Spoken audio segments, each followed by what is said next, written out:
Do we know what number this is? Does it matter what number this is? I don't think it matters. Whatever. Nah, numbers. I don't know. Who cares? Whatever.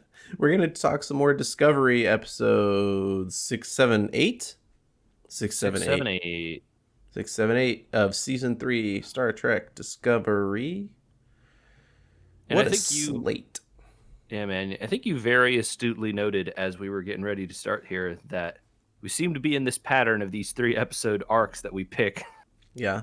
uh, ending up with one really great Yeah. one that's like kind of good, Yeah. not bad, just like kind of a good normal episode, and then one that's kind of like, geez, why did they do this? What did we do here? Not necessarily always in the same order, which is the weird thing, right? You'd think like, oh, maybe it's like the way they organized who wrote which episodes or something like that, but it's definitely random which ones are which. It feels a little, yeah, and like obviously not everyone is going to watch it like this. Probably people are going to watch them, a little bit more quickly rather than waiting a month in between. But doing it, we we have somehow chosen to watch exactly 3 episodes each month, and then are ending up with these little mini arcs of like stuff to talk about. So good job, us. Good job, Yay. us. Yeah. I. Oh, okay. Okay. All right. Sweet. I had to look up a writing credit because I want to know who wrote one of these episodes. Okay. Yeah. Okay. All right. Well, let's just get started. It's easy to do the first one because it's the one that I don't like. Yup. Okay, good. I'm glad we're on the same page. It started off so promising with the Did it though? Because the first shot was those stupid little robots that I hate. Oh, that's a good point. Well, I The was very liking the refit. Yeah, it was like the idea is cool, right? Because like obviously they're in, the 38th century or whatever. I don't know what the number, farther future, right? Right. All these ships have cool technology and stuff. They should, they shouldn't be flying around as the like museum ship. Right. They had to overhaul the ship and like tackling that early was a good thing. I don't know. It seems like we were Early on a six good roll episodes in. there, and then the tech they were adding was just like, hey, we have this special effects budget we haven't used yet. Bingo. That is my complaint about the whole thing. Yeah. Is like, oh, we're gonna update the ship, but actually, not really. All we're gonna do is give everyone like fancy projector screens, use a different kind of like more hologram stuff, Uh-huh. a different kind of view screen. Yep. We're gonna make the nacelles detached for no reason that I can Because discover. every And time now that Discovery jumps, now we have to animate them in the cells moving for some insane reason. yeah, exactly. It's like not any that doesn't. Also, did you notice they haven't shown Discovery actually do the like jump anymore? They kind of just like, all right, prepare to jump, and then they like cut away and they show it showing Yeah, up. it's just black alert and then we're somewhere else. And well, so let's see. Episode 8 they show the results of their jump. They Yeah, end they their do. jump. Yeah, But yeah, definitely they used to have the whole animation for jumping and they don't anymore. yeah. It's weird. I, Wow. But we could, we can't upgrade the uniforms cuz people won't realize they're the Discovery crew. yeah. Like again, like let's not give them like nanotech uniforms that are also bulletproof and laser proof. Let's just let them stay out there, Right. normal cloth or whatever. Yeah. Also, I don't know that they have bulletproof, laserproof stuff, but like, wouldn't Starfleet have uniforms to be like wear the normal Starfleet uniform instead of whatever the heck it is you're wearing? How Yeah. would anyone know that you're Starfleet? You would really assume, right? Like that would be number one on the list was like you guys need to dump these for 930-year-old uniforms and upgrade here. Yeah. Anyway, so we get through that moment. Also, did you catch that everything is apparently adaptive technology? They said adapt like 3 times, and I'm starting to consider whether or not they're saying it on purpose because of the Borg. Oh, interesting. I hadn't considered that angle. I Uh, This is a working theory in the this is a long thesis for season 4 or 5. You know what I mean?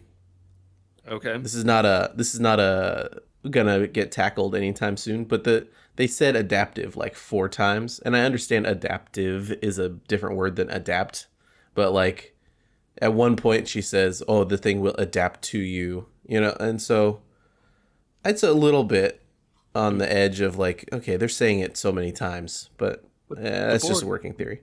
the Borg thing is assimilate though. It's not the same. I Yeah, guess we'll find out. yeah, I yeah, don't yeah, know. yeah. The things so like okay, We just have to like the talk about the high. story, and I don't want Yeah, to, but we have to. I know. Like the highest level overview of what we'll just like skim the top of what happens in this episode. Okay. Uh, there's a thing going on.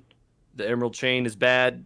We don't really know what the Emerald Chain is. They haven't done a good job explaining that Yeah, yet. they have. It's the organization Book used to work for. It's they're Oh, see, I don't think I even know that Book used to work for them. I don't think I even he realized was a that until messenger, and then now. when they went to that place, uh, in the first episode with Book and what's her name, and they had the fight and the truth serum and all that, Yeah, I knew they were he was. running that exchange, the I Emerald see. Chain.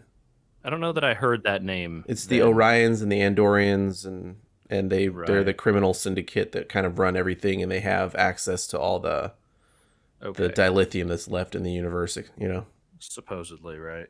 basically the Okay. antagonists to Starfleet. Yeah. So, the Starfleet guys like we can't just send you out doing stuff whenever you want, so you got to stay here. And then, Yeah, basically, welcome to the future. You're now our strategic reserves. well, I mean, they do have like it does make some sense from the Absolutely. I'm not saying it defending doesn't. the defending the Starfleet admiral here, who's also kind of a jerk. But You know, yeah, he's earned the right, I think.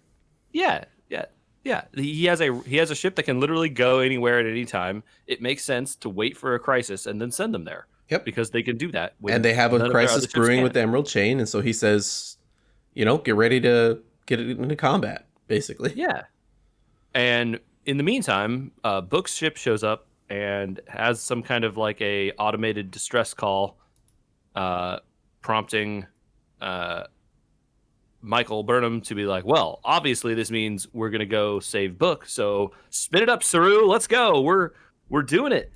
Uh, to which Saru is like, "Nah, dog, we're not. Have Actually, yeah, those are not our orders. Yeah, I have orders. I'm gonna be following them. You're gonna have to respect that. So Yep. sorry there, Michael.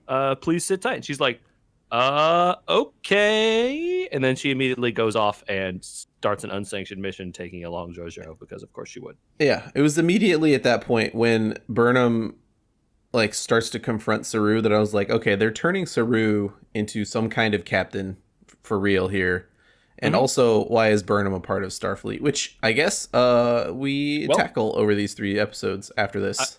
I was gonna say this part of this bothered me while I was watching this episode, but by the end of this arc, I didn't care. So good job resolving character traits there.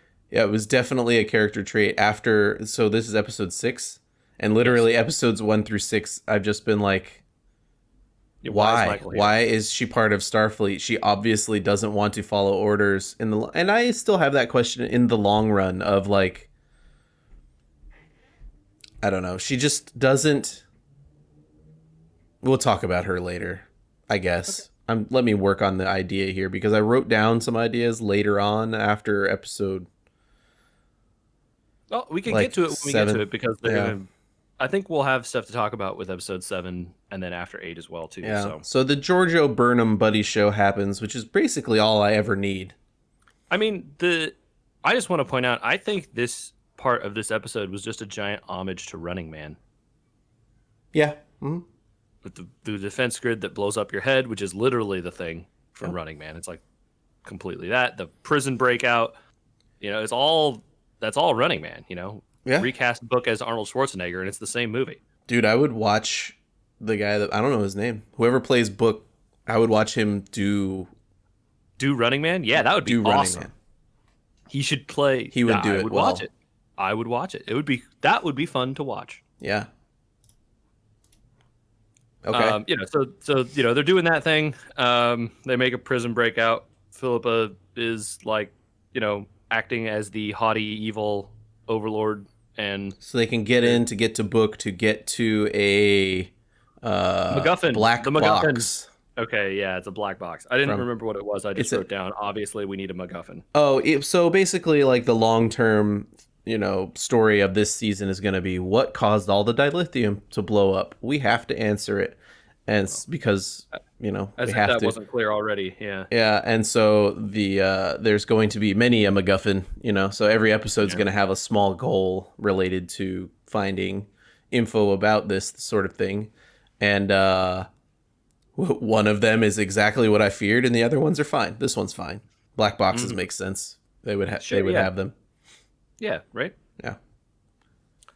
So they do that thing. Book is all prisonered up in there. There's some.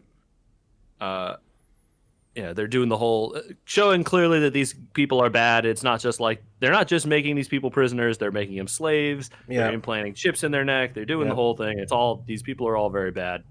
And these are the Orions, right? The Yeah, that's the Orions so the Orions are green and the Andorians are Those are blue. The blue, right? Andorians were founding members of the Federation, so it's weird that they're part of this. And then the Orions were not part of the Federation, at least in any show that we've seen. I don't think.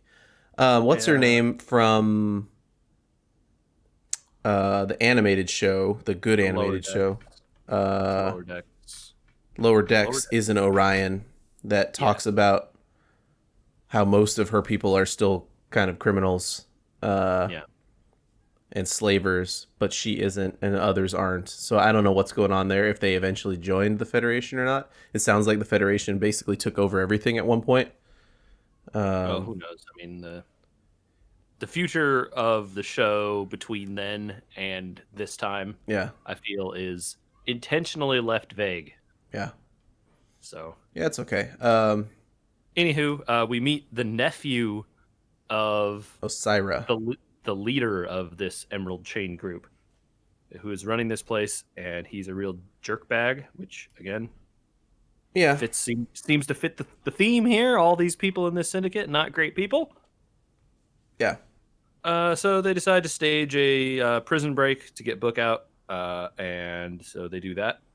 Interesting And name for Osira, considering Osiris was kind of like a good deity, I guess, maybe roughly the Egyptian in the pantheon, right? Egyptian pantheon, right? Like Yeah, I don't remember what I don't pretty remember I'm what he pretty was. sure He Osiris she is was a god the of. agriculture one, which makes a little bit of sense because she's running around the galaxy helping planets, quote unquote helping planets with their agriculture problems, but um Mhm. Yeah, I yeah, don't know. Maybe there's some thematic I would not. stuff there. You know what? Email us podcast at wewergamers.com if you can kind of lay out for us because I'm sure there's a reason they chose Osira. Uh, there's so much about the Egyptian pantheon that I would not know and why Yeah, they would choose I this name. I was just gonna say I'm like extremely not smart about anything related to like ancient Egypt religion. Yeah. Um, yeah, so they do that. I think the only other stuff that is really interesting to talk about from this, there's a couple things I guess. Stamets is led into the idea that uh, Odira sees her boyfriend as a ghost near I the don't know end. that it's important that she saw that he's let into about seeing the boyfriend, right? It's But it's a more it's like about a the Adira and Stamets relationship is getting good. Like they're right, gonna which have a is good relationship kind of thing. that was she's confiding in him, Yeah. letting him into her little circle We there, can which is skip good. talking about it later on because we could talk about it here because eventually Gray goes away.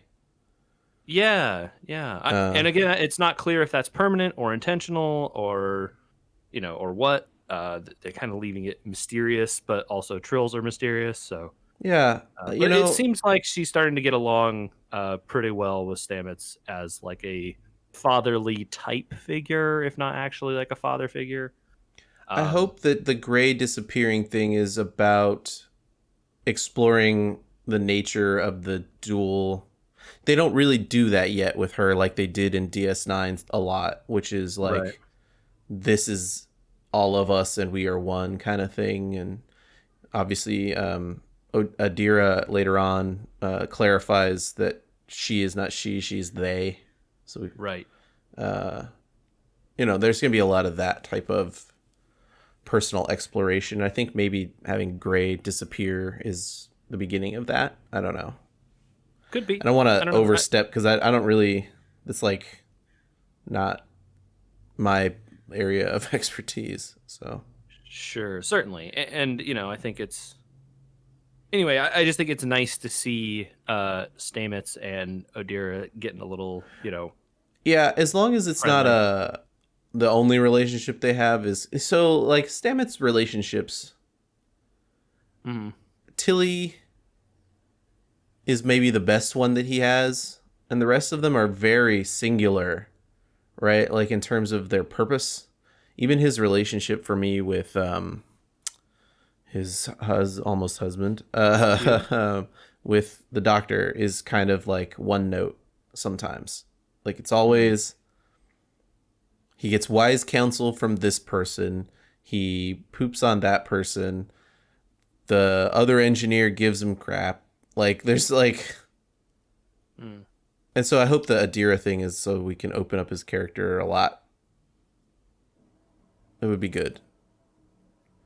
I don't know. Okay, Yeah, jailbreak. I think it's Burnham. fine. Let's talk about Burnham at the end here. Sure, yeah. She is contrite at the end and says she's sorry. Which of course, like, is not going to be good enough. Well, she's not sorry. Like the way she's written, the way she has been written since episode 1, season 1.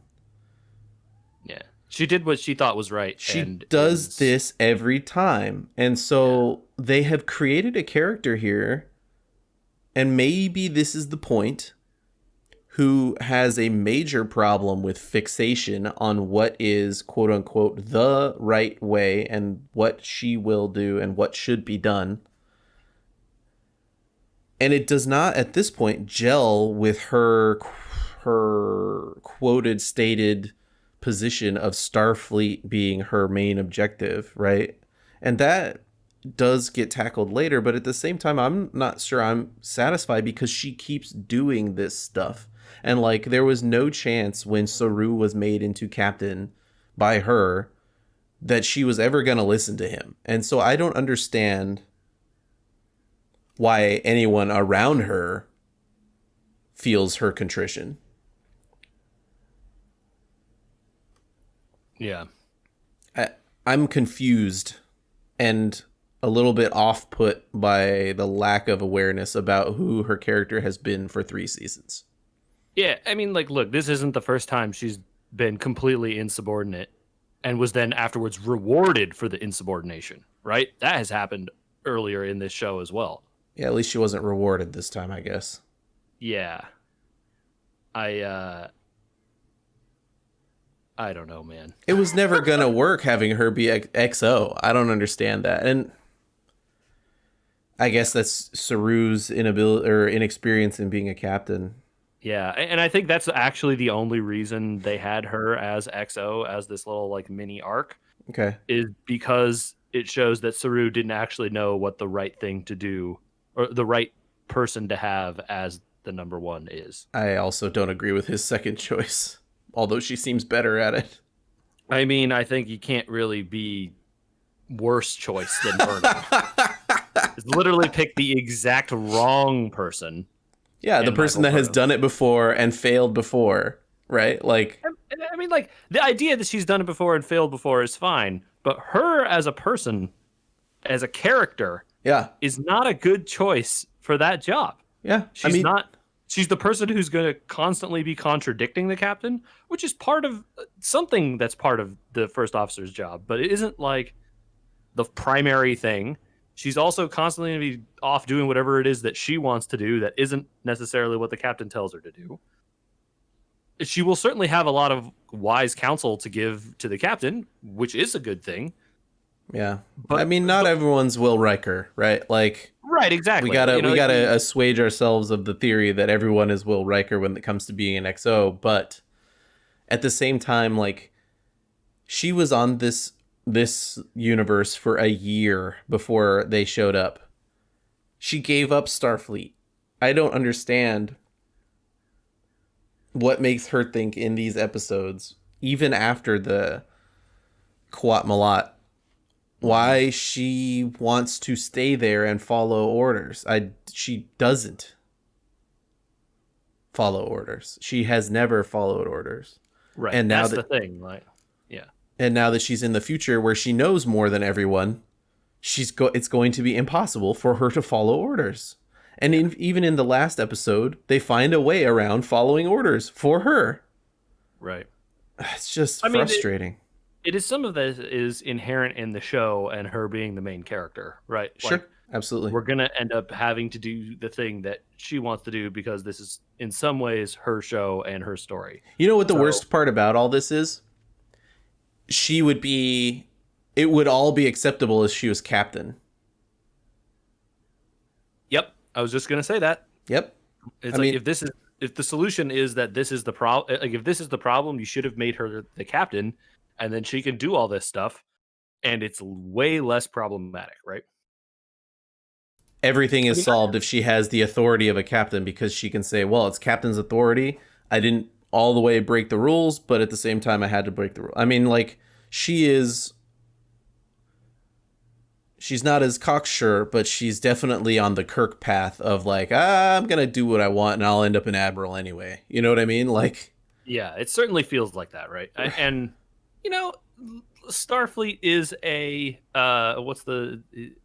it accepts all kinds. You know, I'm sure Sure. they get people like this. Mhm. And Kirk was a revered figure by many people, so you know, well, and hey, even the admiral, the Starfleet admiral in the future says, you know, Saru, you should have seen the value in what she was saying.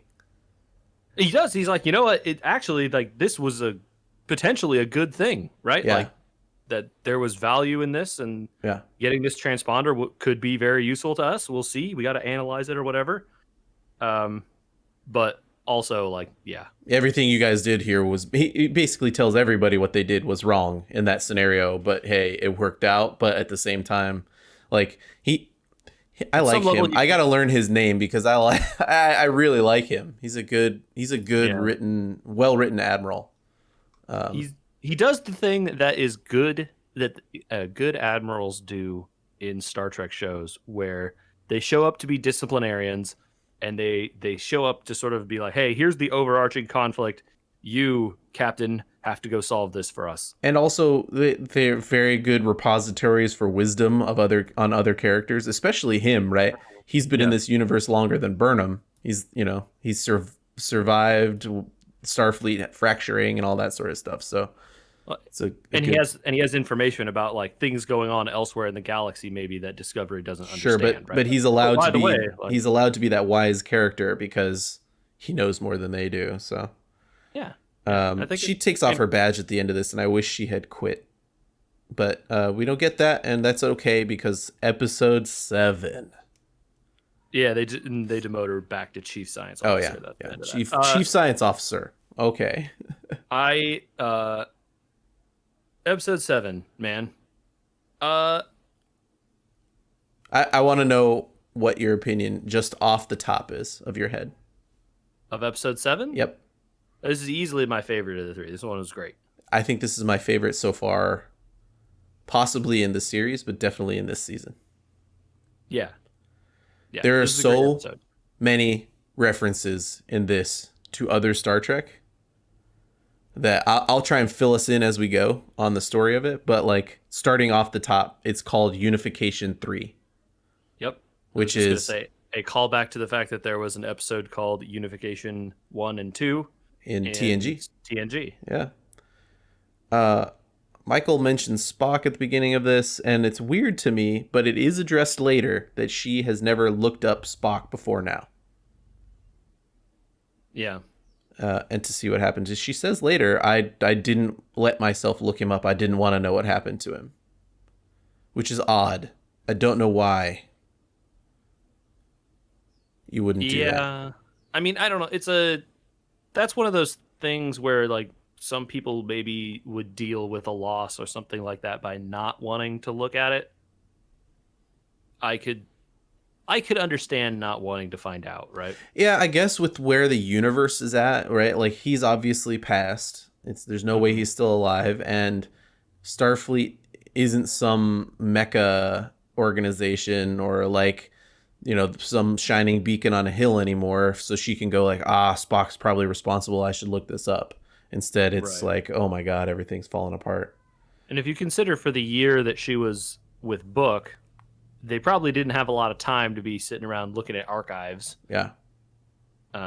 And you know, once they get back to Starfleet with Discovery, are those like, is she super enamored with them enough to be like, let me see the historical archives and see how things got so great? Like, probably not. Yeah. Yeah. So But Starfleet has analyzed all the info, mhm.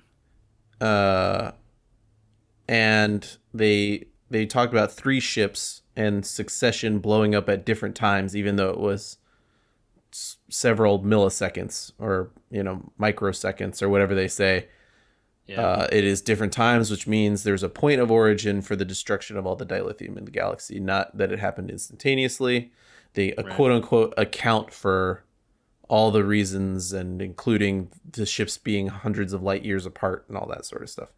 Right. One of the ships, by the way, is the Yelchin, which Okay. is Anton Yelchin, who played Chekhov in the new movie series, just so you know. Oh, very cool. Yeah, which I thought was a cool little reference. There are so many of those in this, like so many. So I'm going to shout out the writer later when we talk about some stuff. Okay. But anyway, the Uh, ships are destroyed in sequence. And then we yep. find out about SB-19, JJ. Yeah, Andrew. Don't you love SB-19? No, I doesn't don't seem like you understand love it. what I don't understand why we haven't talked about the fact that the Vulcans made Stargates before now. The secret webway portal made by the Elvish race doesn't seem like something you'd want to know about. Oh, very good. Nice Eldar reference there, buddy. I think that's literally what it is, though. Am I wrong? I think It's you're not wrong. close, right? You're Yeah, not wrong. Yeah, they tried to create yeah, some sort of series of networked. yeah. I looked at it because of the picture. I was like, that's a Stargate. The picture of it does look like a I mean, it's got the swirling whirlpool middle, and then it's you right. know what I mean? It, Like, it has it has that kind of a look for it's sure. literally circular. They didn't even be like, well, why does it have to be circular? Just build a square. Right, or like build anything. Like why? Yeah, I don't know. Yeah. It does Uh, look like a Stargate. You're right. yeah. But you're right. It's definitely got to be an Eldar reference, right? I think so. Uh, I think it is, even if they didn't know that when they wrote it. Uh, and anyway, off the that was top of my great. head, they did it because apparently everyone was running out of dilithium. Well, so the explanation the admiral gives later Yeah. is that, and like we're kind of like cruising through the first like third of the We episode got to here, but like cruise because there's so much that happens in the middle and end. totally, and but the admiral's like, hey, we everyone saw the dilithium problems and we were out mining the supply or whatever. All kinds of people were coming up with ideas. The Vulcans came up with this thing. They didn't want to keep doing it. The Federation ordered them to keep doing it, and then it went bad, and they then are mad about it. Pretty much. Yeah, so the Vulcans basically like they without saying it here, you can tell the Vulcans think they caused the burn Right, because of this SB-19 because of project. this project. They think, oh, they made us blow up the universe, and therefore we're going to hide our shame and withdraw. I think we've glossed over here that they just drop on you the fact that the Romulans have moved in on Vulcan. Yeah, so they totally do just drop that in. Uh, Which so Burnham and Saru are shocked by, naturally, right? we are As not they shocked, however, as viewers of Picard. right because we knew that that was underway or something that was being considered then. But Kind of, yeah. So there's stuff to talk about on the outside of this once we get a little further. But the Romulans have moved in and they've changed the name of the planet from Vulcan to Nivar. which I think is a. Does the admiral say here that it's some kind of like ancient word for when the two before the split of the two races, That's what he something like says. that? It is, however, a direct pull from a 1976 story written by Leonard Nimoy about the duality of Spock, his emotional side and his logical side being split. And it's that story is named Nivar? Yep. Or is it just a The story's name interesting? is Nivar. Is that an episode title or something? No, it's just a short story that Leonard Nimoy wrote Oh, about wow. Spock, and Very they turned it interesting. into a Man, thing that's here. so cool. I love knowing this stuff. That is awesome. Well, I was like, how do you rename the planet Vulcan to Nivar? I have to look up. This has to be some sort of reference to something. And yeah, you just search Nivar and it brings up a book, and in the book is a short story by Leonard Nimoy called Nivar. Huh.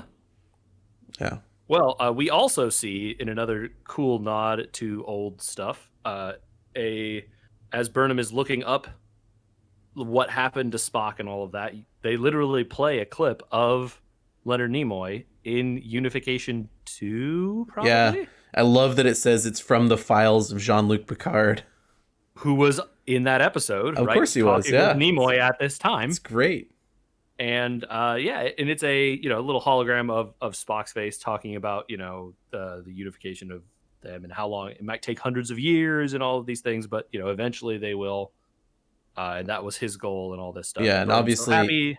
that's an early take on what Spock's goal with the Romulans is, and then we'll have to talk about the Romulan homeworld and all that in a minute. Yeah. Saru promotes Well, Tilly. yeah. And, okay, I just want to talk about this a little bit. We got to say, Saru, bud, you are in a thing that has like ranks, Yeah, sure enough. and typically the captain has a lot of authority, which is good. They should let the captains have authority, but the ranks do mean something, and generally, when you kind of ignore the ranks a bunch, people in the other ranks don't like it, and they kind of get very angry typically. But JJ, they all stand in the engine bay and say that she should take it. She should do it. I know, Yes. Andrew. I this is like Saru dumb decisions part 2. Although I don't know, like I think they are. I think the show is trying to say that this is a good decision. the show is definitely trying to say this is a good decision, especially in episode 8 when Rin walks into the room and she body checks him so fast. That was a great moment. Yeah. Not gonna lie. He's like, I need to speak to which one of you two is the captain? And She's so he's like, uh-uh. sit down and shut up, sir. So good. All right, back on topic a little more. But Yeah. I don't know. We're talking about Tilly, whatever. I think I think they did this because they ran out of ideas for Tilly's character. I agree with you, because now we have Adira. And Adira is smarter than Tilly. So Adira is going to solve all the problems, right? Right. Yep. So what is Tilly left to do? Exactly. And so they had to come up with a new arc for Tilly. And yeah. I mean, they've also now mysteriously made the other engineer disappear again. Which one? The smarmy engineer is now doing. Yeah, Janet Reno. Did she die or leave? I don't know. Janet Reno's character is the most superfluous thing they've ever contrived on this show, because she literally only shows up to snipe at Stamets in the middle of solving a problem other people can solve. Yep. Yeah, and she wasn't in the big like happiness room saying Tilly Nope. should do Nope. it either, right? Completely missing. Yep. I don't know. I mean, maybe she's gone. I'm gonna look it up. Maybe she's gone. Did we forget that she left and stayed on one of the stations or something? Okay. Yeah, Yeah, well, I have no clue. anyway, Jet I Reno, think not Janet Reno. Janet Reno is a real person. former Attorney General Janet I'm pretty Reno. sure. Yeah. Uh huh. Well, you can see where our heads are. I okay, still talking about Tilly here. No, she's still on the ship. Okay, great. She's just Uh, not around. nah, great. Whatever, cool. She's busy. Great. I kind of don't. I understand they needed to find something for Tilly to do. I think this is an okay idea to like have Tilly explore being a leader. I don't think this is a good way to do it, and I don't think that I don't think the character has earned it. And I think that if Starfleet were a real thing, they would absolutely not ever do this. Clearly, they're playing fast and loose on Discovery currently because it's a family. You know what I mean? And it's the like ultra future, so apparently the rules don't matter anymore. Well, yeah, and so because of all that, we sidestep all the hey, these people have experience at this rank and maybe make quicker decisions. But I don't know. Whatever. Yeah, I, I don't know. there's nothing we can do What about it. I know, yeah. Okay, let's talk about all the other stuff we like about this episode. 'Cause Let's I'm talk complaining as about though the I don't like good it. I do like it. stuff. All right, so they have to go to Navarre, and We want to get the data. Got yeah, to go be an ambassador. right. See, they won't give us the SB19 data, but we need the SB19 data because all those Stargates had a Had sensors on sensors, them, man. and so we could triangulate the source of the burn in 5 minutes. Discovery can now solve everybody's problems in 5 minutes. For hundreds of years, that's the solution to this show. Discovery shows up, solves your 100-year-old problem in 5 minutes. Let's go. Yeah, that happens again. That happened every episode this season so far. Yeah. So, Yep. Yep. century-old problem, solve it in 5 minutes. Discovery. So But she's a graduate of the Vulcan Science Academy and tells off the president of Navarre by saying she invokes her rights to see the data through trial by mental combat. it do basically, which I love this conceit. Sure. I think this is an awesome idea for an episode. Sure. The trial by logic. Let's have the by the way, which hilarious that they call it the trial by logic, because basically no logical arguments are used and it's all emotional arguments the entire time. And the guy with all the logical arguments literally won't listen. Yeah. Yeah. I loved it. So she has to abandon the logical argument and just be like, "But I love people and I want to solve problems." I'm a good person. You have to believe me. We're like, why should we believe you? You're kind of a jerk and don't do what people tell you to do. Yeah. She's like, well, yeah. So Yeah. Yeah. No, great. It's great. This whole episode was easily the best thing so we saw in this set of three. here's- and like you said, here's- it's the best of yep. all of this season Yep. so far. Yep. And I Yep. don't know if I can disagree. the minute they hit Navarre, this episode becomes great. Like literally great. And so now we have to shout out and talk about stuff outside the show. Okay. Kirsten, I don't know which of the two. Bayer is the Okay. writer of this. She is a prolific Star Trek writer outside of TV and is the co-creator of Picard. Oh man, you could tell that. And so we get things like the Kawat Milat, which is a huge part of Picard. Yeah, I know. I wrote that on here. Uh-huh. That makes sense. Yep. You get a lot of references to Picard and other stuff like that. And this right here is the reason they should have made that book into the show. Yeah. Because so much of this stuff in that book and in the, so if you liked the stuff that was in here that is from Picard, that's the stuff in the book. That's the stuff that's missing from that Picard show that they just gloss over, and they're like, look at these Quat Malat people, and then they bring in the guy with the sword, and that's all you know about the Quat Malat, really. But like all the stuff that has happened so far in this episode that you like, Spock going to the Romulans and trying to solve their problems and eventually falling into a black hole or whatever. You know, like that is in that book. The Romulans and the Vulcans needing to work together to survive, and like how hard it was for the Romulans to leave their homeworld. That's in that book. The Qowat Milat is a huge part of that book because Picard needs their help in convincing the Romulans to do stuff. There's so much of that they should have just made that damn book into the first season of that show. Wow. Yeah. And so Do they let humans join the Qowat Milat, Andrew? well, so at the time, right, there was supposed to be Romulan women only. And they explained that in that book.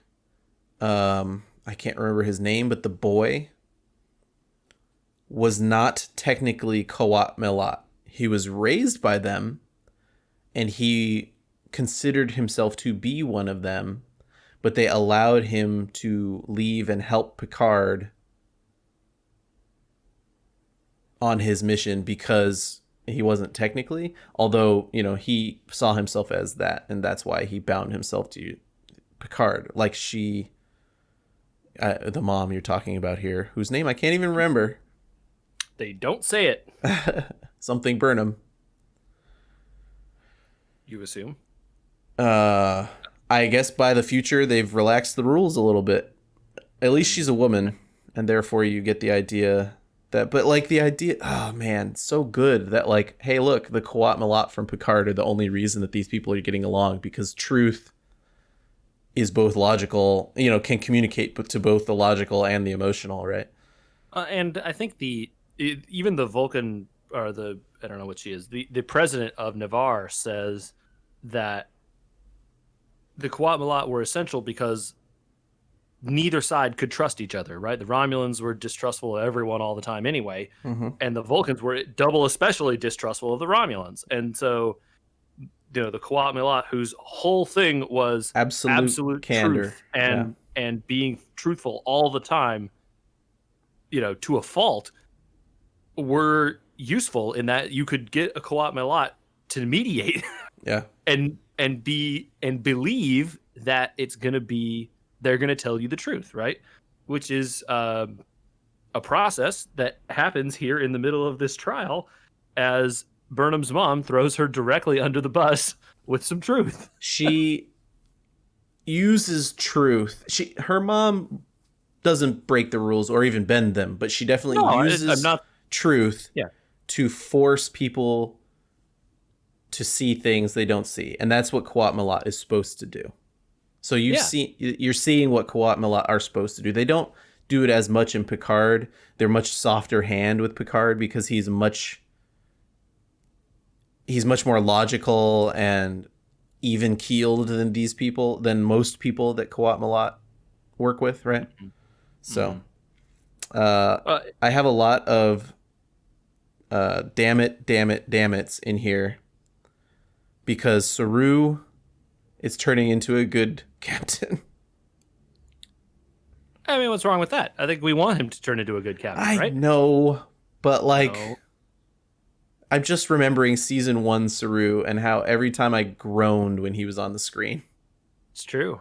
But that's a character arc, Andrew. That's what we want. I understand, but I don't know who came up with the idea, but they're doing a good job of me hating myself for liking the fact that very, very clearly in this episode, Saru is going to be the person that repairs relations with people, not Burnham. Right? Like, yeah, Burnham gets the data, but Burnham would never have gotten nearly as far as Saru does with the president of Vulcan and her enjoyment of conversation and fulfillment of you know. Well, ideals, I guess. and I think it's a good like two sides to a thing, right? Like Right. the president is there in the audience of this this trial thing, whatever they call it, logic trial, and you know, Burnham is up there basically getting uh you know, Hosed. yeah, getting logicked down Yeah. by non-logical arguments from these three Vulcan elders who all, you know, and her Well, mother two of them are explains. Romulan, so Right, and the mother explains like, hey, all these people have their own agendas and all their own things, and all of their agendas are against what you want. yeah. So No matter you're gonna have a which really tough angle. time. And you know, so the and you know, then her mom, you know, brings up, well, like, why should we trust you? You have all these like, you know, problems that you have, and you don't really know why you're here, and causes Burnham to do some self reflection and you know, get some really good character development out of her. Uh, and meanwhile, you know, Saru and the president are sitting there, and the mom mentions, kind of as an off thing, which you don't realize is really the Quat Malat sees the whole picture here, where Burnham is focused on the trial, and the show wants you to be focused on the trial, right? Right. Where there is actually quite a bit more going on here, and the mom is relatively certain, I think, that Burnham will never succeed in the trial, right? Oh, she's absolutely right. And she is right, and that is borne out at the end, and yet Burnham still gets what she wants. Right. And I Because think she the says mom knew. there's two audiences in the room, right? Right. There are more people watching than just these counselors in the trial. Right. And I don't think Burnham understands the whole situation. But because Saru has been there talking with the president, making her feel welcome, understanding the Federation has all these good things involved, and then she sees in the trial, you know, Burnham come to understand the reason that she supports the Federation and why she actually is here and all this stuff. And then she withdraws her complaint at the end, right, saying that, like, actually, you know what, I withdraw the need for this trial. We're, you know, I don't need to cause the fracture by like causing the Romulan guy to underhand the other two or whatever was going to happen there. You know, she lets everyone save face, right? By There's definitely what they show here is that Burnham recognizes that her totalitarian, I need to get what I want because my way is the way that I will be the Federation, versus the Federation's ideal is coexistence. And right. if the thing that I want is going to fracture or destroy coexistence, if I am a true believer in the Federation, then I can't cause that damage.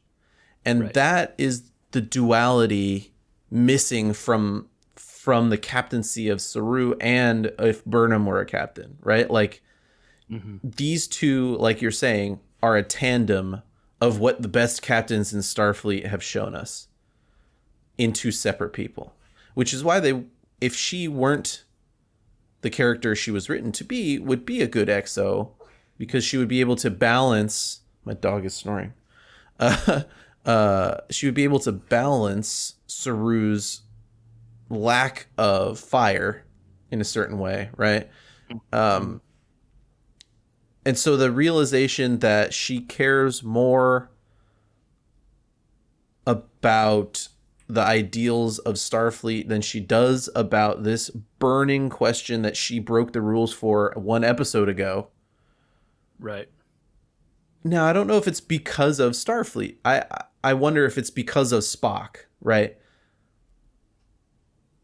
Obviously, they invoke Spock a lot in this episode, and at one point says, "This is not what she says that," and so that's why she withdraws. This is not what my brother would have wanted. She, you know, like at the beginning, invokes Spock and says, "My brother would say truth above, or you know, scientific knowledge above everything else. Like if you're a follower of his teaching." But at the same time, I can't dishonor his final desire to put you guys together and let you survive just to have this information. We can find a different way. Yeah. I think it's I'm curious what the thesis is here. It's well written.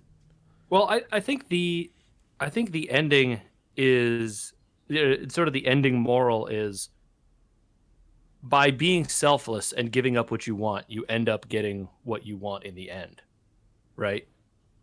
And that is the like that is the kind of payoff I want to see in this show, as opposed to ones we've seen in the past where it's like charging in and doing bad stuff sometimes gets rewarded. Here, doing the right thing, which is saying like, okay, actually I can't cause this minor civil war on Navarre. I need to, I we need to step away for the good of these people, and that it's just the right call, right? Is and then later, then the right call being rewarded, with diplomatic access or whatever later, is the way that you ideally want these things to happen. Yeah, there was no espionage mission, there was no fighting, there was nothing in this episode Yes. that is the hallmarks of Discovery. This Yes. episode Why it was great. this episode is a TNG episode Yeah, through and through. the whole episode is people talking, people, and it's not characters having tension with each other. There was no fist fight in this episode, right? There was no action scene, and yet it was a tense episode, right? You don't need to have explosions and lasers and fighting in order to have excitement and tension. Yeah. You can have tense moments like when Burnham and her mom confronting each other in that hallway, or Burnham in front of those counselors, where the room is tense, the mood is tense, the characters are tense because of the situation, and no one has to pull out a phaser. It's great. Yeah, it's wonderful. Um I think the moments with her mom, especially at the end, I was frustrated with, and I was wondering if I was frustrated because she didn't feel like a mom most of the episode. Like, Absolutely not. Yeah. but then I thought about season 2, she also never felt like a mom there either. So it kind of tracks, right? Like, she's definitely more interested in causes. And so I kind of understood at the end. Burnham, both Burnhams are almost the same. Her mom was solely and only dedicated to the time travel, stopping the future problem, right? And then when she recovered, she's solely dedicated again to something else. And that is Burnham's issue, and has been Burnham's issue the entire time, right? This is Yeah. exactly the problem, and I'm going to focus only on it, and nothing else matters. I mean, in some ways, writ large, that is our problem with this show sometimes. Absolutely. Yeah. And maybe we're finally discovering why, which is, unless it was Pike for a few episodes, there's really no one in this show that gut checks anybody else on their bad decisions. Yeah. Yeah. Yeah. I think you're right about that. Yeah. Man. I don't know. I don't want to make it sound like we're being too critical here of this episode. Oh, really I'm not feel critical of it at all. I think that even the stuff that I was thinking when I was frustrated by stuff, I was frustrated in the moment because of the characters, and then when I reflected on it later, I understood. I think that there is a major thesis here.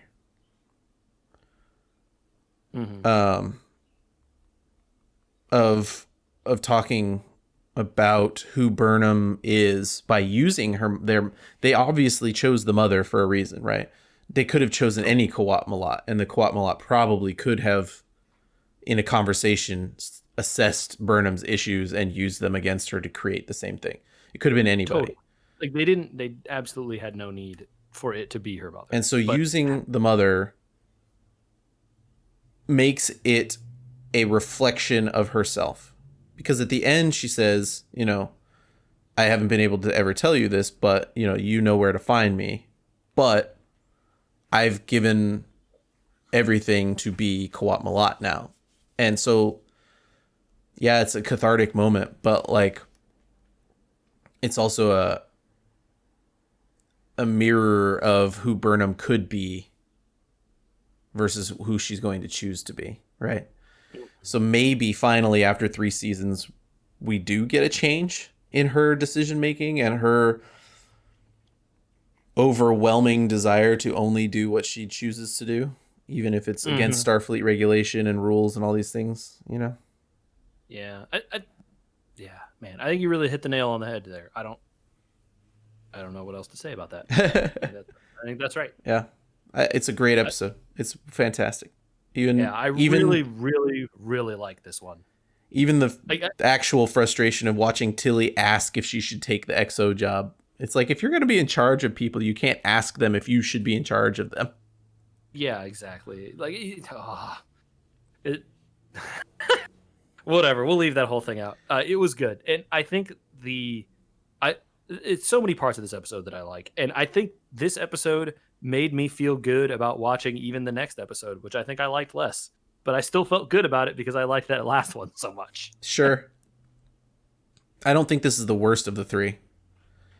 But it's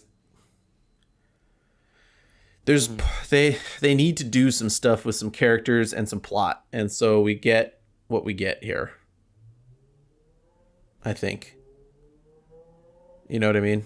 I think it's just this is like not a filler, but like a vehicle for moving the story forward a little bit. Yeah. Yeah. Okay, so Giorgio seems angrier than before. Yeah, she's pretty mad in this one. Because she's having problems, probably with the fact that the universes are split apart, and so she's degrading or something. I don't know. It seems to be where they're going with this. Yep. Osira, we finally meet her in person. She uses a trance worm to eat her nephew. So very mean lady. The guy's leg pops off. Gross. Yeah. I have a real life question related to this show, but also in real life, because I've been watching the show Narcos. Okay.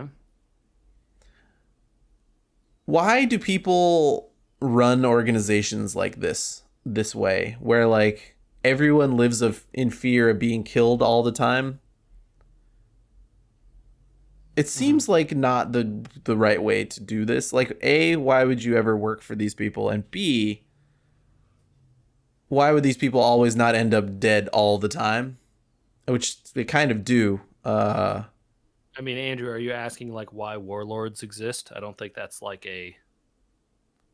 I'm not here. I don't understand the mental nature of why warlords exist, is what I'm saying. Yeah.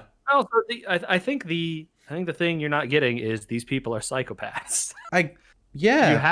You have to be a kind of a person who thinks, A, I am better than everyone else, right? Okay, a lot of people think they're better than other people. That's not too far of a stretch, right? Yeah. The next step beyond that, though, is that I am so much better than all these people. I will take everything they have because I want it, right? Mm-hmm. And then use them, so completely use them that they are literal, slaves, which is what she does to some of these worlds, it seems like. And like those people, like she at that point doesn't care what happens to those people. She has no thought for what happens to them, right? So people around these people work, right? Like with guns and weapons and all these types of things, right? And it just takes one of them to be like, well, this person's a psychopath. And they turn around and that's the end of it, right? And considering, she offs her own nephew here, you'd think like, well, I'm just a peon that I barely get paid. I probably either need to take this, like, where is the logic of like, oh, well, that person died, but I'll be fine. I mean, do you think these people want to work for them? No, but at the same time, like, if you've got the access and the opportunity, I don't understand why these people don't end up dead faster. Oh, I see. You're just saying the turnover rate on the warlord stuff should be quick. Yeah, I just don't understand how warlords make it so long without somebody just being like, well, if they're going to kill me, I'll just kill them first. I think it's I think you're right, but the warlord is the one who kills everyone first, usually. Yeah, but so like the more they do that, right? So the less I would. Then you just install around you people who are fully beholden to you in all ways, so that they have no. If that person backstabs you, they then have nothing. I guess. Right? I just don't get It the is a psychology of it. And it's like Andrew. it's a It's personal failing. Clearly, somebody no. somewhere has written a Is it a book. personal failing? No, it means that you're a good person, right? I'm sure You someone can't somewhere has written a book on psychology of why this type of stuff happens, but you can't understand why someone would want to be such a horrible kind of a person. well, That's a good thing. and but also like why the people around them just take it. Like, okay, you know your aunt's coming. You And know most she's of the pissed people off at around them you. aren't good people. I think You is the know she's a psychopath and that you failed. You should probably plan for the fact that she's going to off you. look. This nephew isn't the sharpest tool in the shed here either. Let's be Sure. clear. But like if I worked for a warlord, which I would not do. But if if we're headed down this path. Strong statement there. I would choose not to work for the evil overlord. Great. Wouldn't you always be planning for that person to come for you? This guy is an idiot, Andrew. I guess. I don't want to defend the writing here, but this guy isn't smart. Yeah. Nothing that he does in this entire episode or the previous episode where the breakout was show us that this person has forethought, intelligence, or planning capability. Okay. He's installed because he literally is related to them. It's like this is what happens with cronyism, right? Like that's literally this is like you get terribly run operations like this. Yep. Saru's trying to come up with his word. This is my favorite part of this episode was Saru trying out new words. It's very like, self-aware, right? Yeah. Yeah. It's fine. Execute, I think, is what he's going to end up with. Tilly gives him a few different ones, and everyone kind of is like, Yeah. No, when he said execute, everyone looked at him like, what are we supposed to do here? Yeah. I thought that he said do it before this. I don't. Maybe I'm wrong. Whatever. I don't recall that. Later in this episode, he goes with carry on, I think. Yeah. Yeah. So now we know that there's a signal in a nebula, and that's the point of origin for the burn. Okay. And the signal in the nebula is music, and now we've gone full Battlestar song. Yeah. Because the lullaby that everybody knows in the entire universe that didn't exist back in the past but exists in the future and is underneath everything emanates from the nebula, and everybody knows the music. But JJ... it's good that they're trying to explain this because it was a ridiculous plot hole before. Well, but now we're getting into like the universe is controlled by a song, and the song is the cultural memory across the stars. And it's like, I saw this in Battlestar and it worked out okay, but not great, you guys. So maybe we don't go down the same road. I don't know. I think you're reading too much Battlestar into this. We don't know what it is yet. Okay, well, maybe we do know what it is because Saru says to take the nebula's distortion away and only play the lowest tone from on the other side of the nebula or something, or a star is interfering. No, Saru is, they're like, oh, well, there's some interference, but this is like, we can clearly get it or whatever. And Saru can hear the like ultra low frequency of the star vibration, which is the real thing in astronomy. The stars vibrate out there and you can listen to it. But it's like impossible for humans to hear because it's like way, way, way below the level of human hearing. But Saru, not being human, has ears apparently that can hear these crazy low sounds. Okay. So, he picks up that, there's some kind of weird star or something there. So y'all should filter that out, I guess. Okay. And once they filter it out, the song is actually a Federation distress signal? Or something like that. So that's what I couldn't sort through here. Once they remove the distortion, they're left with a Federation distress signal. So does that mean that the nebula turned the distress signal into a song? I'm not clear. I don't think the implication is that the song... I don't think the implication is that the nebula did it. I think the implication is that the distress signal was being masked by the song. Okay. Start pod trek at we were gamers. No, No, podcast at we were gamers. don't email that one. Podcast at If you weavergamers.com. understood this better than we do, Yeah. not the actual science of it, please don't. But like what the story was going for. If you understood, I can guarantee the writers don't care about the science, so neither do we. yeah, But it is. I am what they were attempting to do here in the story. I would like to know. I don't get and it. maybe I guess maybe they're going to go into it more later. Maybe, probably, I would assume. And then we get to the rest of the episode, which almost doesn't matter. It does matter. Book, Yeah, we care about Book's character. We like him a lot. Yeah, I like Book. It matters because in the end, Book wants to buy in to the Federation, right? That's a big change for his character, so that's important. Yeah, he definitely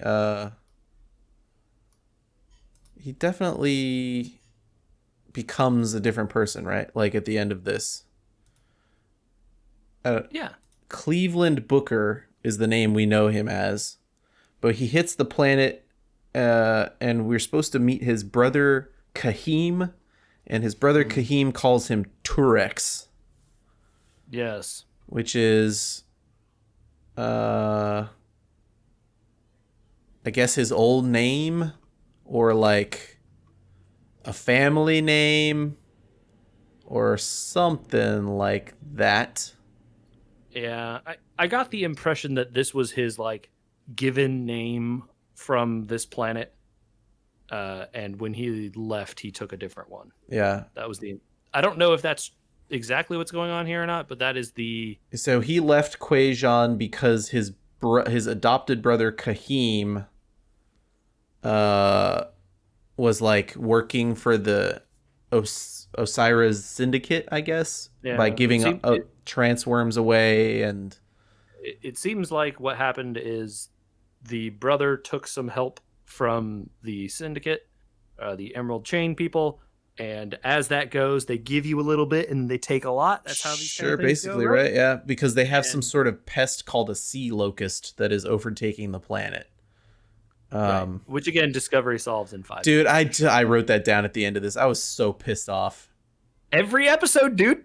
I was so pissed off. Every episode. Like literally Vulcan even the episode we liked, Vulcan problem that they for hundreds of years that they've been ashamed about, Discovery solves in 5 minutes. Yep. I just don't get it. I don't get why they would say, like, literally Booker says when they hit the planet, oh, our scientists have been working on this forever, but we just can't find the solution. And literally the solution is like, hey, using a beam from the starship, we linked all the things together. Now you can use your telepathy to just move them. It was like, what? Are you kidding me? Not even like, they're not even trying. No. Yeah. Oh, man. It's every episode in this show. Yeah. I'm just saying, it really is. It is every episode. Even the episode we liked the most had it. So yeah, there you go. Admiral Charles Vance. I finally found his name. Hey, he has a name. He's really good. I wanted to know his name because he's really good. I think there's some good parts peppered here in the middle of this episode. We get a good scene with Detmer and Rin. Rin is an Andorian who apparently betrayed Osiris. So the only reason that Booker was asked to come back to Quajon was because Kahim, his brother, knew that he had Rin with him. Yes. And so Osiris wants Rin back. Right, exactly. Unexplainedly until the very end here, but yeah. So it's kind of like, I don't understand Warlords, because you'd assume Rin has already given that information away, right? Mm-hmm. Like, why would you? Well, I think I think as the Warlord, you want that guy back, knowing that he's given it away anyway, so that you can torture him to find out who else knows, so you can go kill them too. I mean, it's too late once he's told one person. We're in a galaxy of people with interconnected. I just don't get it. Like, nah, man, nah. I guess with the subspace relays down, maybe you could excise the problem, but yeah. Not with Discovery anymore, because they can just go wherever they want. I mean, I think that Osira probably is pretty used to being able to get whatever she wants. She knows she's had her thumb on this guy for a really long time. She knows he's very afraid of her, so she's Uh-huh. probably willing to believe that he wouldn't say anything Right. unless put under duress, and she probably thinks the Federation wouldn't do that. Yeah. Um Whatever. She wants him back. Maybe she likes him. I don't know. Who cares? Whatever. yeah, there's some good scenes there. I don't particularly love scenes like this where we use a high stress situation to in the middle of it calmly solve two characters' problems. It's like they're in the middle of a fight. Like there's no time for the like I'm going to give you a speech thing. I don't it's just not a conceit that I particularly love. But what comes out of it, especially with Rin and Detmer and like him starting to trust the Federation instead of worrying about what the Emerald Chain is going to do. Also, I love the Emerald Chain's tagline, by the way. They must have thought this out in advance. But like she says at the end, Osiris says at the end, you're going to feel the full weight of the chain. Mm-hmm. It's beautiful. It's so good. It's such a great threat and also ties into the name. Yeah. I think I wonder why you would ever name your criminal syndicate a chain. The chain is a thing you break. You No, wouldn't want to talk I about, mean, it's not always a thing you break, right? but it is a thing that gets broken. It's also People, there's so many, we could, there's so I, many metaphors for a sure, chain. sure. I just think that it is a strange thing to name your criminal syndicate when why don't you name your criminal syndicate after something like unambiguously powerful and scary Yeah. when you choose something with a bunch of mixed metaphors? I don't know. It wouldn't be my choice. That's a good question. And why would the Andorians stand for emerald since that's the green is the color of Orion's, but they're blue? Like, it's a good question. Um, This book has a really good line in this that I wanted to shout out. When Kahim says like why are you being this way? Why'd you leave the planet? Why are you not chill with me helping our planet? And he said and then he says that his father and grandfather died asking for him because he won't call himself Turex anymore. And he said you're either a man of character or you aren't. And I Mm-hmm. think that's Booker's turning point. Right there in that line. Booker has multiple times since we started this season said that he's interested in himself and doing what he wants to do, right? Right. And like, And Booker has like very clearly been like, I am technically here, but y'all don't control me. I'm along with this ride because I like Burnham. yeah, Pretty like he much. said in the previous episode, what am I going to do? I'm just going to live in the shuttle bay in my ship? Like, what? Like, I don't know what my plan is here. But clearly, the development of the relationship over the last 3 episodes with Book and Burnham is something permanent, right? Like, I don't think either one of them is considering it to not be permanent based on a lot of the Mm. lines between their two characters. So they had to write him in somehow permanently. Yeah, I think this was a as good of a way we're going to get that arc resolved in a short time frame, Yeah. which I think they need. I mean, it works for me, right? The Federation Yeah, saved his I'm not against planet it. with no strings But attached, basically.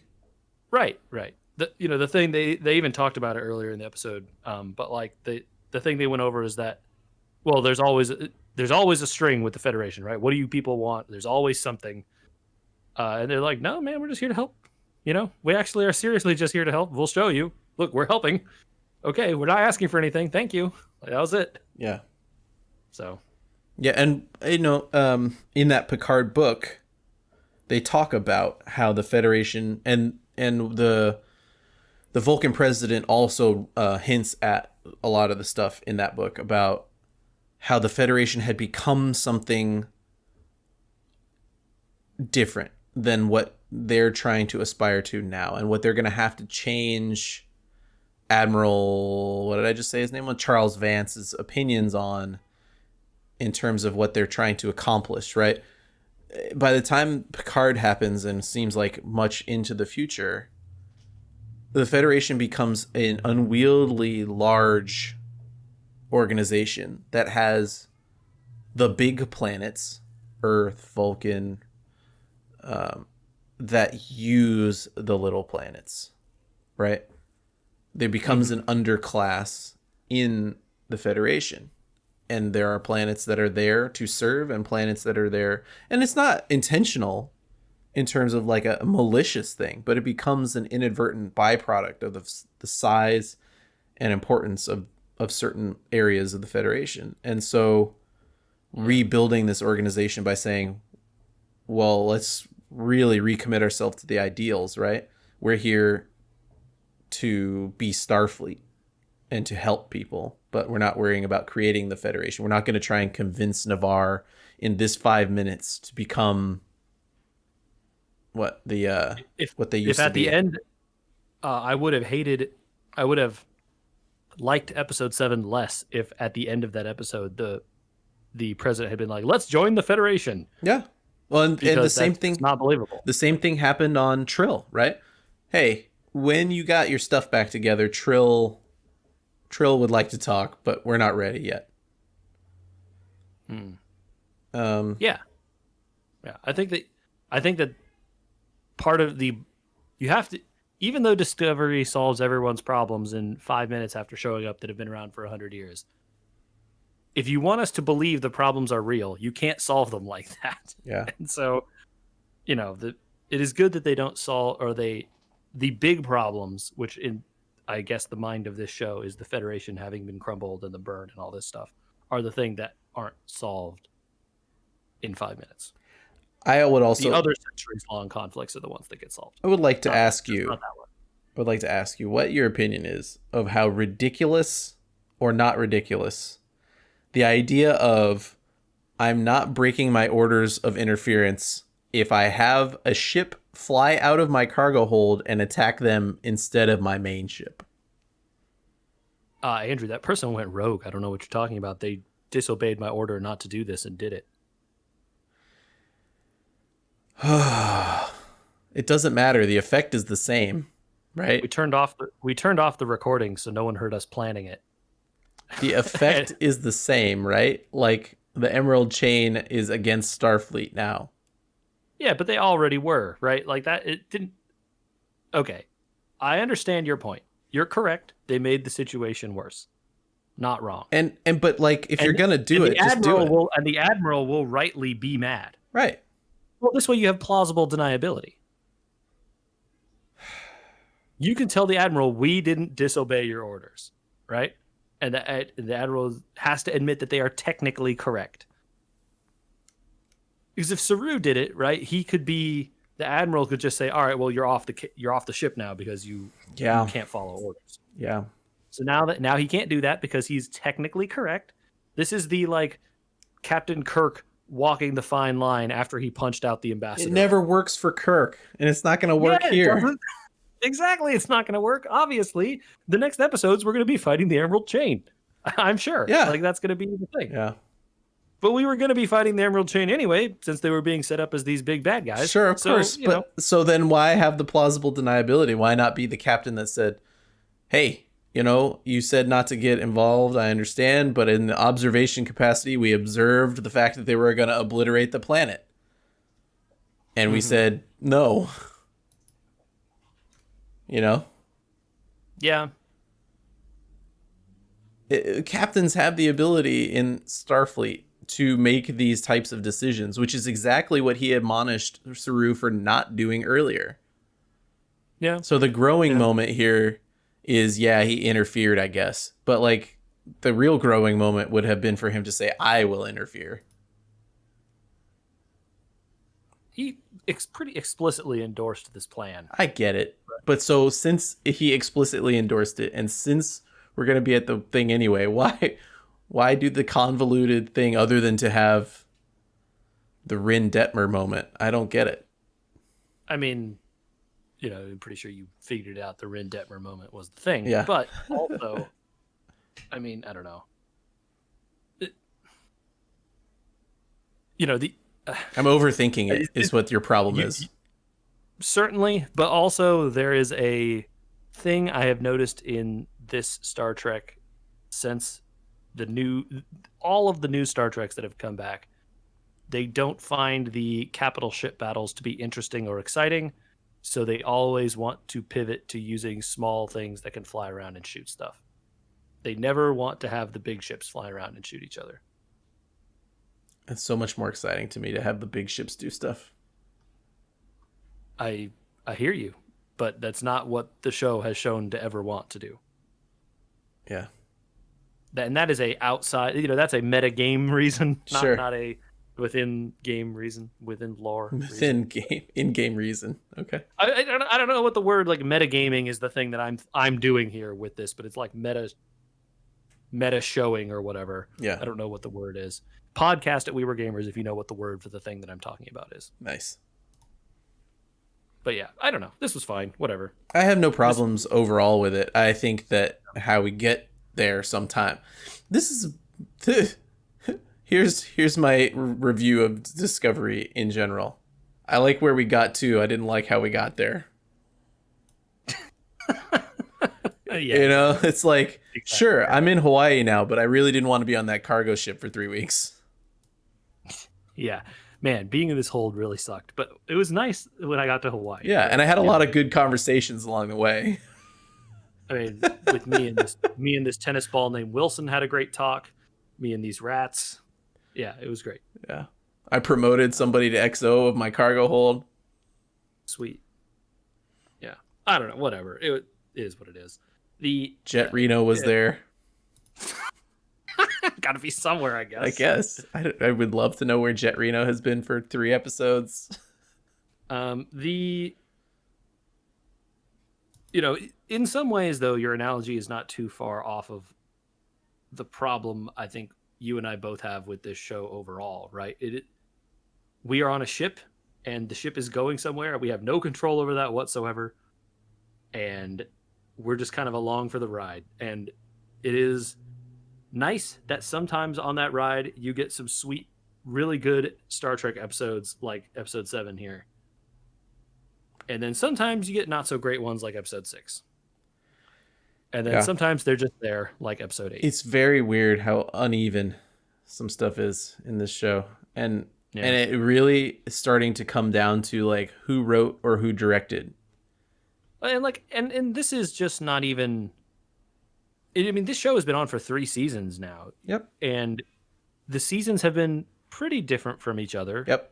But you would think at this point that they would have 3 seasons later into a show like this, they would have, sort of solidified the kind of thing they want to do. But every season they keep changing so much, they never get a chance to find a rhythm and come into a tone and a set of things and something that is like stable at a level that everyone likes, right? Let's give them props here too. You're correct that each season is so, it's a curveball each time to know what you're going to get.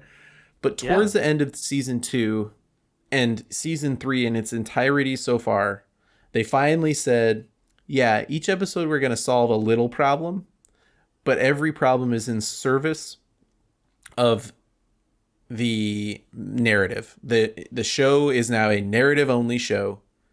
Mm-hmm. We are not doing the thing where we solve problems and don't solve any narrative for the whole episode.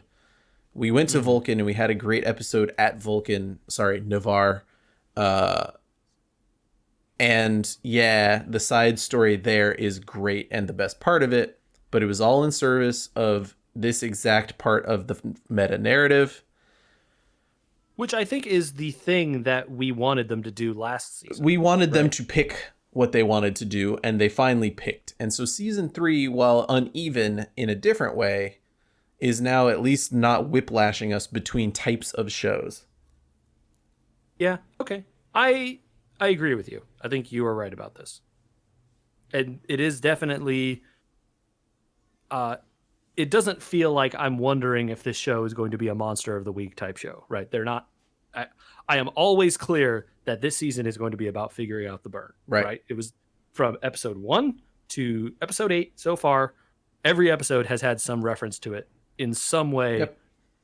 moving that story It forward. is And nice to so, now know, okay, the end of this season will be fighting, if not defeating, but probably still fighting the Emerald Chain in some huge battle at the end of it.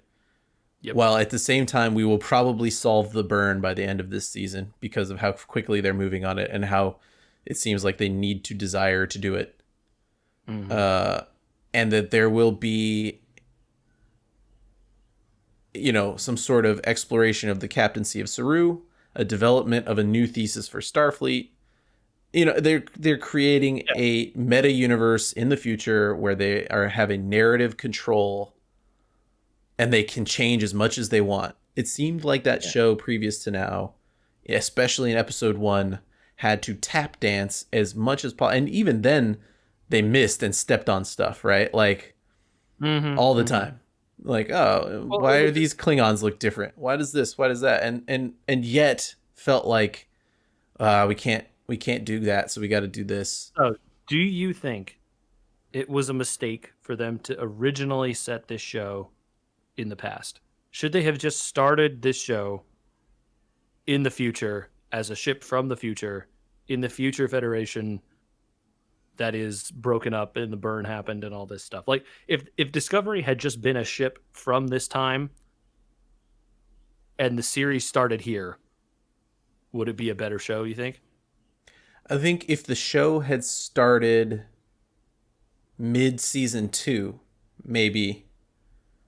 It's really tough to know because she's Spock's sister. Yeah, And you would have had to so change that, much right? hinges on her being Spock's sister. Well, certainly all of season 2 does. Season right? 3 now does too, right? Episode 7 does anyway, yeah. That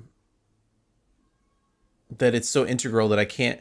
But if I tried to imagine around it, I would still say them jumping forward in time. It's just like, okay, if we start a show this far in the future, am I invested or do I care about any of these people? Probably not.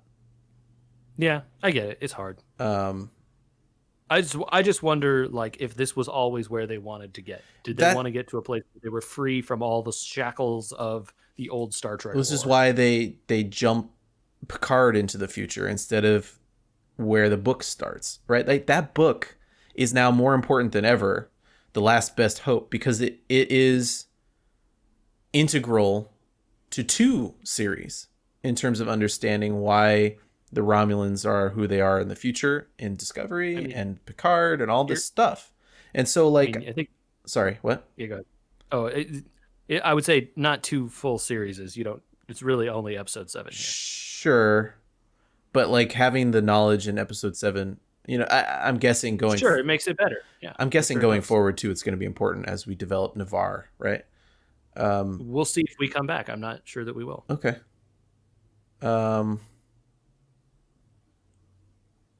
It's. Jeez, you asked a really good question. This show and Picard were in development at the same time.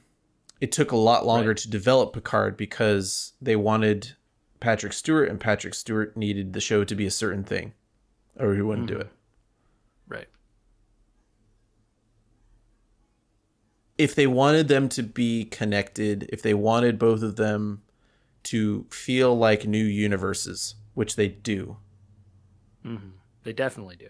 Because both of them try as hard as they possibly can to connect to things and call outs for things you like. Like Picard is somewhat connected to the Borg, but how much of the Borg mattered at the end of all that? Yeah, basically none, right? It's really disappointing. And so, like, why tap dance through all of it instead of trying to start fresh is a good question. I don't know that I have the answer. Yeah, and like that's my question, and I think that my overall unsolvable problem with Discovery, and maybe it is better now that they're in the, in the far future where they can kind of just do what they want. I hope so. I mean, I have liked some of these season 3 episodes pretty like episode 7 was a really great episode. Yeah. And I just hope that it allows them now to do this narrative structure and to just kind of do and write the show that they want to write and make, rather than feeling like they have to do a bunch of tap dancing. And when they want to make a homage, obviously they can do it, and they can do an amazing job of it, right? Yeah. If we And when they want to just do their own thing, they can do that too. Yeah. And both of those are okay, and things that if they want to do them, they should. Yeah. I just wonder if all of the baggage of the old Star Trek stuff, like, could they have gotten here quicker if they didn't have to do all that stuff? And right? so that's what I wondered a little bit about the first season when I realized that Picard was in development at the same time. Mm-hmm. Was the first season of this a placeholder almost? Yeah, it kind of feels that way, right? You know, especially after what happens in the second season. Yeah, and then the second season they start to develop what it ends up being maybe the long arc of this thing. You know, I don't know how much they have planned out and how long they expect it to run, but like, clearly this season is not the end. You know, there's not enough time to solve, hey, let's rebuild the Federation. Right, and they're like very clearly not going to do that by the end of this season. Right, even if they ever do it, you know. Yeah, like if the continuing thesis of this show, or the plan of this show is the Federation has been crippled, we want to rebuild the Federation, that could be a good show. Yeah, you could make a show about that. Yeah, that would be very interesting. Yeah, but that is a more interesting starting point than we're a random ship with a magical spore drive technology that jumps around and does wars or whatever. I would absolutely watch a show of this character who used to be X, who caused the Klingon War, who caused the rift in time, who did all these things, becomes Spock. Yeah, if Burnham turns into her brother, right, and becomes the great unifying ambassador for this new universe, I'm okay if that's the show we want to work on here. Yeah. So I'm just, we're a little past halfway, I think, in this season now. Yeah, I think there are 13 episodes. So I'm just curious, man. I'm super interested to see where it goes. Yeah, I am finally at the same place as you, where like I'm not thinking, oh no, here's where we're headed, and I don't know if it's going to be any good. Versus like, I think I know where we're headed, and that's cool. Like, it's fine. We've got a narrative structure that makes some sense. We know everybody's motivations finally. People aren't doing random things anymore just to advance plot because we spent 2 episodes doing some other thing instead of advancing plot. Yeah. They're giving themselves time to enjoy the problem of each episode while at the same time pushing forward the narrative. And so this is a much 7 and 8 especially show a much better balance than we've ever seen before. Agreed. And I think the low light of episode 6 even was not a great episode. It's certainly the least good of these 3. It's funny because it's got Georgiou so heavily in it, and I love her character. And there was we didn't talk about it, but like Georgiou was like on the table and stuff a lot. They were doing a lot of examination of her in the last episode as well. Yeah, whatever. I mean, they say she's dying, but he says she's not dying. It's just like one of those, we're going to remind you every episode there's something wrong with her. Yeah, and then we're going to resolve her arc, right? One time. Yeah, we're going to keep reminding you until we just pick an episode to resolve her arc. Yeah, whatever. It is what it is. I mean, like the rest of this stuff. Yeah. It is what it is. I mean, do they send her back to they can't keep breaking the temporal accords, I guess. You're not breaking a temporal accord to go to the mirror universe, though. That's true. Yeah, good point. I don't know. Does she have to like dip her toe back in the mirror universe every so often to like restabilize her face or something? My guess would be they either have to send her back in time or send her back to the mirror universe because the mirror universe is now too far apart from her. That's my working theory on what's wrong with her, right? Like the universes are now too far apart for her to be stable. Yeah, that's certainly what they're implying here. So, all right. Well, I think we'll just have to see what we get the next 3 here. Yeah, so there'll be 2 more episodes of this series of podcasts. We'll do the next 3 and then the final 2. Right. So if you're watching with us, next time is 9, 10, 11 for March, and then 12 and 13 in April. And then we'll have to figure out something else to do. Yeah, man, what are we going to... Because we don't get any shows for a while. They're delayed due to COVID, so... We'll see. Maybe the animated one will get done by then, but we'll see. I don't think so. Yeah, I don't know. I don't know that there's going to be the animated one that soon. Yeah, maybe we'll finally do that episode on the conundrum of transporters.